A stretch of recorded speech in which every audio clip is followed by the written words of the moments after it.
హైదరాబాద్ కు వచ్చాడు మీ నాన్న? దేంట్లో చూసాడు మీ నాన్న? ఒక నిమిషం ఆగమ్మా, ఒక నిమిషం ఆగు. మా ఫాదర్ నీకు ఏం ఫోన్ చేసి చెప్పారు? చా నువ్వు మాట్లాడితే నువ్వు పెద్ద ఫ్రాడ్ ఫ్యామిలీ కాబట్టి మీ నాన్నకి మీ అమ్మకి అన్ని తెలిసి ఈ రోజు మా గొంతు కోసారు మీరు. మీకు ఏంటంటే అలవాటు లేవా? నువ్వు జీ తెలుగు ఛానల్లోనే చెప్పా నాకు మందు అలవాటు లేదని మరి చెప్పా. నిన్ను ఫ్రాడ్ చెప్పి నీ చేసి ఆడపిల్ల నువ్వు ఏంటంటే చేసావు. నువ్వు ఆడపిల్లవా నువ్వు కరెక్టా? నీ సిగ్గు లాగా ఏమనుందా నీకు? కరెక్ట్ చెప్తున్నాను, నీకు సిగ్గు గట్ట ఏమనుందా? ఎన్ని మాట్లాడిసావు మా అమ్మ నాన్నని ఇలా రోడ్డు మీద నించుతావు, రోడ్డు మీద స్టేషన్లో ఆటలో నించోబెడతావా నువ్వు మమ్మల్ని? ఈ రోజు నువ్వు చేసిన ఏదో పని బయటికి రాకూడదని చెప్పి నన్ను నా కుటుంబాన్ని ఎటువంటి కేసులు పడితే అటువంటి కేసులు ఇబ్బంది పెడతావా నువ్వు? అడిగినోడు ఎవరో లేరన్నా నీకు ఎవరో? సరే నీకు ఎన్ని ప్రూఫ్లు ఉన్నాయి అంటున్నావు కదా, ఒకటి చెప్తున్నాను ఓపెన్ ఛాలెంజ్.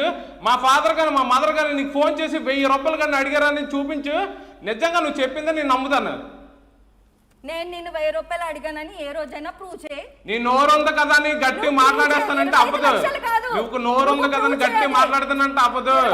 చాలా గట్టి మాట్లాడతాం మేము కూడా చాలా గట్టి మాట్లాడతాం. ఆ రోజు నువ్వు డ్రింక్ చేసి ఒక్క పాటు కొట్టినప్పుడు నువ్వు రూమ్ లో డోర్ లాక్ పెట్టుకుని ఉన్నప్పుడు మా ఫాదర్ నీకు మార్నింగ్ ఫోన్ చేసి అమ్మ ఏంటి మీ ఫాదర్ ఫోన్ చేసి ఇందాక ఆడే పెట్టానమ్మా, ఇందాక ఆడే పెట్టాను వెళ్ళదా? వైజాగ్ నుంచి ఫ్లైట్ వేసుకొని వచ్చానమ్మా, నేను చూసేసానమ్మా అన్నాడా? ఏం మాట్లాడుతున్నావయ్యా? ఆయనకి చిన్న ఫోన్, ఆండ్రాయిడ్ ఫోన్, చిన్న ఏంటది ఆండ్రాయిడ్ ఫోన్ కదా, కీప్యాడ్ ఫోన్ అయింది. అతనికి ఆండ్రాయిడ్ ఫోన్ పట్టుకోవడం రాదు, యూజ్ చేయడం రాదు. ఏం మాట్లాడుతున్నావు నువ్వు? కీప్యాడ్ ఫోన్ ఏంటి? అక్కడ ఏం మాట్లాడారు మీరు? అతను సార్ ఒకసారి మా ఫాదర్ ని లైవ్ లో తీసుకుంటారా మీరు? ఇగో ఒక ఆడపిల్ల. ఒక నిమిషం ఆగమ్మా, ఒక నిమిషం ఆగు. నువ్వు ఇప్పుడు వరకు ఆడపిల్లని రోడ్డు ఎక్కేస్తున్నావు. మాకింట్లో అక్క చెల్లెలు అమ్మలు అందరూ ఉన్నారు. ఒక నిమిషం ఆగు సార్, ఒక్కసారి మా ఫాదర్ నెంబర్ చెప్తాను, మీరు లైన్ కలిపి మాట్లాడతారా? ఒక నిమిషం ఆగమ్మా. నీకు బయట బజార్ దానికి ఇంట్లో వాళ్ళకి తేడా నీకు నోరు ఎలా పడితే అలా తిరిగిపోతుంది కదా, ఎటు పడితే అటు తిరిగిపోతుంది. నిజంగా నేను కొట్టినోడు అయితే నువ్వు చేసిన పనికి వెంటనే కొట్టాల్సిందే. నేను చేయకపోవడం అది నా చేతకన్నతనం. ఈ రోజు నువ్వు ఇలా మాట్లాడుతున్నావు అంటే నిజంగా నీ డేరింగ్. నువ్వు నిజంగా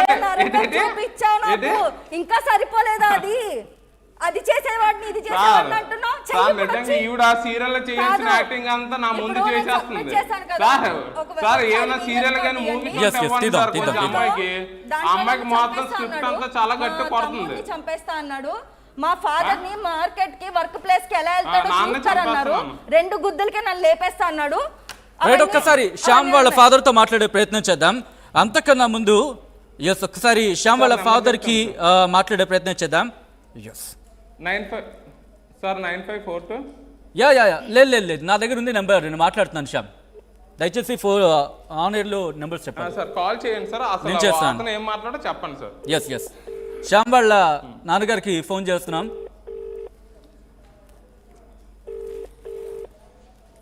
పేరేంటండి మీ నాన్నగారిది? శ్యామ్ గారు బంగారు నాయుడు. బంగారు నాయుడు సార్, నువ్వు మాట్లాడదు దయచేసి.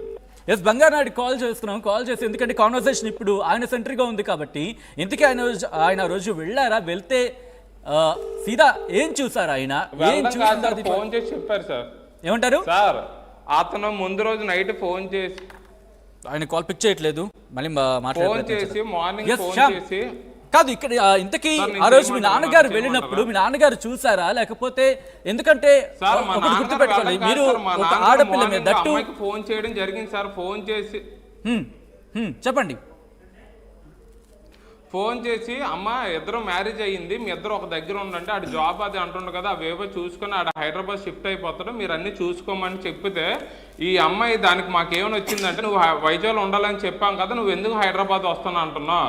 నాకు అలాగైతే ముందే చెప్పాం కదా, అక్కడ సార్ గొడవ స్టార్ట్ అయింది.